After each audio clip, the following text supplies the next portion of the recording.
भारत का चंद्रयान-3 मिशन चांद को फतह करने के लिए रवाना हो चुका है। 14 जुलाई 2023 के दिन दोपहर के 2:35 पर बाहुबली चंद्रयान-3 ने श्रीहरिकोटा के सतीश धवन स्पेस सेंटर से एक सफल उड़ान भरी और अब चंद्रयान-3 अंतरिक्ष में पहुंचकर धरती के आसपास इलिप्टिकल रूट में एंट्री ले चुका है, जिसमें सफर करते हुए स्पेस क्राफ्ट धीरे धीरे पृथ्वी से दूर और चांद के पास जा रहा है। लेकिन अब इसका आगे का सफर इतना आसान नहीं होने वाला और इस सफर में सबसे मुश्किल है इसका आखिरी पड़ाव, जिसमें ये 23 या 24 अगस्त के दिन चांद के दक्षिणी ध्रुव पर सॉफ्ट लैंडिंग करने की कोशिश करेगा। और इसी प्रयास में साल 2019 में चंद्रयान-2 का मिशन असफल हुआ था। तो अब सवाल आता है कि आखिर क्यों चांद पर जाना इतना भयानक है और नासा के वैज्ञानिकों ने चांद पर ऐसा क्या देखा कि 70 दशक में चांद पर जीत हासिल करने वाले नासा ने अचानक से अपने सारे मून मिशंस बंद कर दिए। इस वीडियो में हम चांद से जुड़ी इन्हीं रहस्यमयी बातों से पर्दा उठाएंगे, साथ ही आपको चंद्रयान-3 के बारे में भी कुछ नया और अनोखा बताएंगे। तो पूरा वीडियो देखिएगा। दोस्तों, सतह से चंद्रमा की पूरी तरह से गोलाई दिखाई देती है, लेकिन वास्तव में चांद भी पृथ्वी की तरह अंडाकार है। चांद की सतह पर बेहद स्थिर और हल्का वायुमंडल मौजूद है। ये तो आप जानते ही होंगे कि साल 2009 में चंद्रयान-1 मिशन ने चांद पर पानी की खोज की थी, लेकिन आपको बता दें कि चांद की सतह पर पानी लिक्विड फॉर्म में मौजूद नहीं है, बल्कि इसके बड़े बड़े और बेहद ठंडे क्रैटर्स बर्फ के रूप में मौजूद है। साथियों, चांद से जुड़ी ये रहस्यमयी बात ये भी है कि स्विट्जरलैंड की यूनिवर्सिटी ऑफ बेसल ने अपने एक अध्ययन में ये बात खोज निकाली थी कि चंद्रमा पृथ्वी पर रहने वाले लोगों की नींद पर भी असर डालता है। कहा जाता है कि जहां अमावस के दिन लोग काफी अच्छी नींद कर पाते हैं, वहीं पूर्णिमा पर उन्हें कम नींद आती है। हालांकि विज्ञान ने इस बात को पूरी तरह से एक्सेप्ट नहीं किया और आज भी कुछ वैज्ञानिक इस बात पर अध्ययन कर रहे हैं।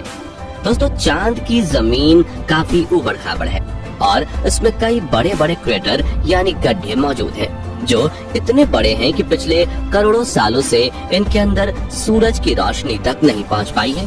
इनमें से सबसे बड़ा गड्ढा चांद के दक्षिणी ध्रुव में मौजूद है। एटकेन बेसिन नाम के इस गड्ढे का डायामीटर 2500 किलोमीटर और गहराई तो इतनी ज्यादा है कि इसमें एक के ऊपर एक करके 10 बुर्ज खलीफा समा जाएं। जी हाँ, इस गड्ढे की गहराई 8.2 किलोमीटर के आसपास है और ये पूरे सोलर सिस्टम के सभी ग्रहों और उपग्रहों में मौजूद गड्ढों में सबसे बड़ा गड्ढा है। माना जाता है कि चांद के इन क्रैटर्स में पानी छुपा हो सकता है, और वो भी थोड़ा बहुत नहीं बल्कि पूरे 100 मिलियन टन। इसके अलावा यहाँ hydrogen, ammonia, methane, sodium, mercury और सिल्वर जैसे मूल्यवान संसाधनों का खजाना मौजूद हो सकता है, जिसकी खोज करने के लिए ही चंद्रमा पर चंद्रयान-3 मिशन को भेजा गया है। साथियों, साल 1959 में रशिया के स्पेसक्राफ्ट ने पहली बार चांद पर लैंडिंग की थी, जिसके बाद अमेरिका ने भी कई मून मिशन किए और 20 जुलाई 1969 के दिन नासा के अपोलो 11 मिशन के दौरान एस्ट्रोनॉट नील आर्मस्ट्रॉन्ग और बज एल्ड्रिन ने चांद पर पहली बार कदम रखा था। जिसके बाद नासा ने कई मून मिशन किए थे और अपने कुल 12 एस्ट्रोनॉट्स को चांद पर भेजा। एस्ट्रोनॉट्स ऐसे व्यक्तियों को कहते हैं जो पृथ्वी के वायुमंडल से ऊपर जाकर अंतरिक्ष यानी चांद पर जाकर रिसर्च करें।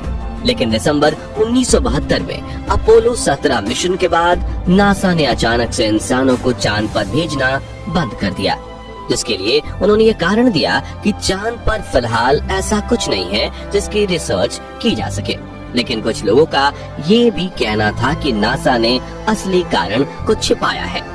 नासा के भेजे गए इन 12 में से कई अंतरिक्ष यात्रियों ने चांद पर कुछ अजीब सी आवाजें भी सुनी थी, तो कईयों ने इन पर बने एक अजीब ब्रिज और कूलिंग टावर जैसी रचना को भी देखा था। वहीं चांद की खोज में वैज्ञानिकों को एक सैटेलाइट डिश जैसी रचना भी दिखी थी और वैज्ञानिकों के मुताबिक इसका अपने आप बनना नामुमकिन है। हालांकि नासा ने कभी इस बात पर आधिकारिक बयान नहीं दिया था, लेकिन नासा के वैज्ञानिकों ने कई बार ये कबूला कि चांद पर एलियन का बसेरा हो सकता है। खैर, चांद पर एलियन हो सकते हैं या नहीं, इस बारे में अपनी राय हमें कमेंट में आप बता सकते हैं। फिलहाल यहाँ सबसे ज्यादा गौर करने वाली बात ये है कि ये सभी मिशन चांद के उत्तरी ध्रुव पर किए गए थे, जहाँ पर लैंडिंग करना चांद के दक्षिणी ध्रुव के मुकाबले काफी ज्यादा आसान माना जाता है। लेकिन साल 2019 में भारत के चंद्रयान 2 ने चांद के दक्षिणी ध्रुव पर सॉफ्ट लैंडिंग करने की कोशिश की थी और अपने इस प्रयास में चंद्रयान 2 का लैंडर विक्रम बुरी तरह से असफल हुआ था। लेकिन आखिर चांद का दक्षिणी ध्रुव इतना खतरनाक क्यों है, आइए जानते हैं।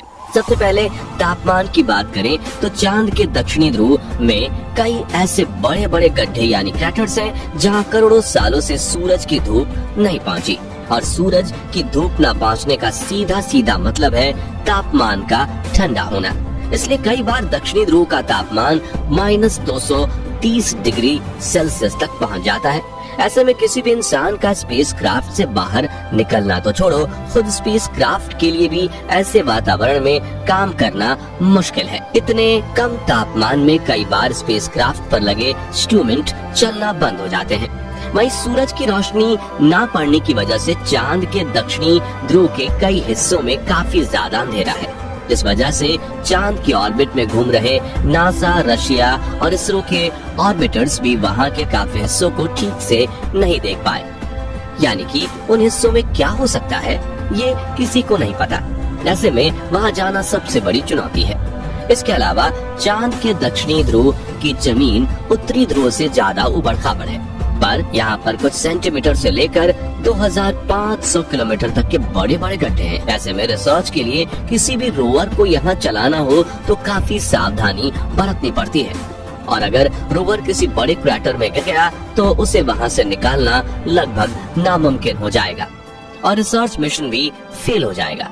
इस बात को ध्यान में रखते हुए इसरो ने चंद्रयान 3 के प्रज्ञान रोवर में सेंसर्स और नेविगेशन कैमरास लगाए हैं। अब सवाल